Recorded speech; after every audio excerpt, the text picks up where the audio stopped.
Kerusakan total dan kebutuhan akan anugerah. Banyak orang berpikir bahwa manusia pada dasarnya baik, hanya sesekali melakukan kesalahan. Ada anggapan bahwa dengan pendidikan, moral, atau usaha yang lebih keras, manusia dapat memperbaiki dirinya sendiri. Namun Alkitab menyatakan realitas yang jauh lebih serius. Manusia telah rusak secara total oleh dosa dan sepenuhnya membutuhkan anugerah Allah. Kerusakan total tidak berarti manusia selalu melakukan kejahatan terburuk, tetapi berarti seluruh keberadaan manusia, akal, kehendak, dan hati, telah tercemar oleh dosa. Rasul Paulus menggambarkan kondisi manusia dengan sangat jelas dalam Roma 3 ayat 10-12. Tidak ada yang benar, seorang pun tidak. Tidak ada seorang pun yang berakal budi, tidak ada seorang pun yang mencari Allah. Semua orang telah menyeleweng, mereka semua tidak berguna, tidak ada yang berbuat baik, seorang pun tidak. Ayat ini menegaskan bahwa dosa memengaruhi seluruh umat manusia tanpa terkecuali. Tidak ada seorang pun yang dapat mengklaim kebenaran di hadapan Allah berdasarkan dirinya sendiri. Kerusakan total berarti manusia tidak hanya sakit secara rohani, tetapi mati secara rohani. Efesus 2 ayat 1-3 menyatakan, "Kamu dahulu sudah mati karena pelanggaran-pelanggaran dan dosa-dosamu.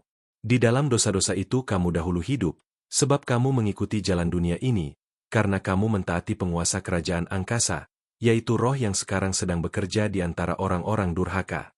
Sebenarnya dahulu kami semua juga hidup di antara mereka dalam hawa nafsu daging kami dan menuruti kehendak daging dan pikiran kami yang jahat.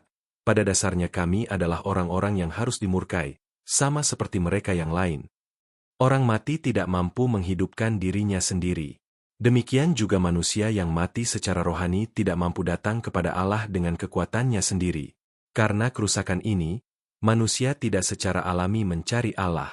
Yohanes 6 ayat 44 berkata, "Tidak ada seorang pun yang dapat datang kepadaku, jikalau ia tidak ditarik oleh Bapa yang mengutus aku, dan ia akan kubangkitkan pada akhir zaman."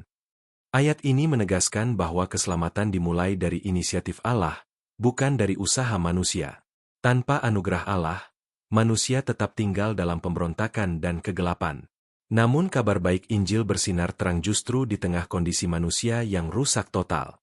Efesus 2 ayat 4 dan 5 berkata, "Tetapi Allah yang kaya dengan rahmat, oleh karena kasih-Nya yang besar, yang dilimpahkannya kepada kita, telah menghidupkan kita bersama-sama dengan Kristus, sekalipun kita telah mati oleh kesalahan-kesalahan kita, oleh kasih karunia kamu diselamatkan." Keselamatan adalah karya Allah sepenuhnya. Anugerah bukan bantuan kecil bagi usaha manusia, melainkan kuasa Allah yang membangkitkan orang mati secara rohani. Alkitab menegaskan bahwa keselamatan sama sekali bukan hasil perbuatan manusia. Titus 3 ayat 5 menyatakan, "Pada waktu itu Dia telah menyelamatkan kita, bukan karena perbuatan benar yang telah kita lakukan, tetapi karena rahmat-Nya oleh permandian kelahiran kembali dan oleh pembaharuan yang dikerjakan oleh Roh Kudus." Ini menghancurkan segala kesombongan rohani. Tidak ada tempat untuk membanggakan diri, sebab keselamatan adalah anugerah murni dari Allah. Memahami kerusakan total membuat kita rendah hati. Kita menyadari bahwa tanpa Kristus, kita tidak memiliki pengharapan. Namun memahami anugerah membuat kita bersyukur, sebab Allah mengasihi kita bukan karena kita layak, tetapi karena Ia penuh kasih. Di dalam Kristus, manusia yang rusak dipulihkan, yang mati dihidupkan, dan yang tersesat dipanggil pulang. Renungan ini mengajak kita untuk berhenti mengandalkan diri sendiri dan sepenuhnya bersandar pada anugerah Allah. Hanya ketika kita mengakui ketidakberdayaan kita, kita dapat sungguh-sungguh menghargai kebesaran kasih karunia Tuhan. Keselamatan adalah anugerah dari awal sampai akhir. Mari berdoa. Tuhan Allah yang penuh kasih, kami mengakui bahwa tanpa Engkau kami tidak berdaya. Dosa telah merusak seluruh hidup kami, dan kami tidak mampu menyelamatkan diri kami sendiri.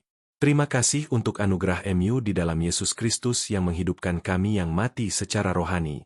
Ajarlah kami hidup dalam kerendahan hati dan ucapan syukur, serta bersandar sepenuhnya pada kasih karunia-Mu setiap hari. Di dalam nama Tuhan Yesus kami berdoa. Amin. Terima kasih sudah mendengarkan renungan ini. Dukung channel ini dengan like, subscribe, dan share agar semakin banyak orang diberkati oleh firman Tuhan. Tuhan memberkati.